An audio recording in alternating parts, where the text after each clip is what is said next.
So Jay, from the standpoint of iteration, what's driving the iteration AI right now technically? Like if we look at evolution and the Ferris Bueller's life goes by pretty fast, what's going by pretty quickly right now?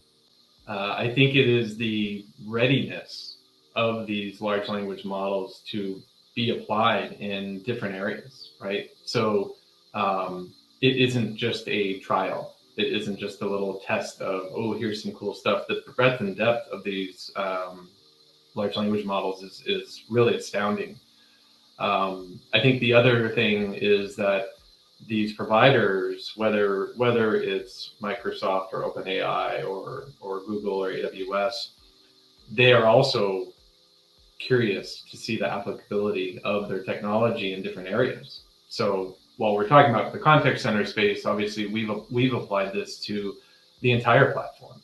And really our goal is to have it be pervasive, regardless if you're a marketer or a research person or using our insights product or in the contact center, that it just feels natural, right? That it's just an extension of the platform itself, as opposed to imagine somebody saying, let me copy and paste that comment, go into another window, paste it, and So I think one of the things that's been cool, I'll share a quick anecdote with one of these providers. I won't identify who, but one of the providers, we had an initial meeting. We had a follow-up meeting 2 weeks later, and they brought their entire technical team on to help us to discuss like how to integrate it. And our engineering team just went into a demo showing them how we were already using it. 2 weeks, right? To fully embed their technology, and they were just absolutely blown away, right? And I think that's the pace of innovation has to be both from the large language provider, from a vendor or ISV like ourselves, and then figuring out how to make it work within the platform. And we're in a very unique space, I think, from that perspective.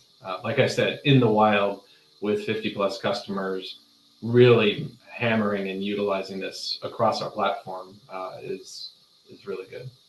Is the pace of organizational change inside of businesses keeping pace with the change in AI? No, we're getting there. I think we see this even at a more what you would consider simplistic. We're talking about advanced use cases and things like that, and how to adopt these technologies.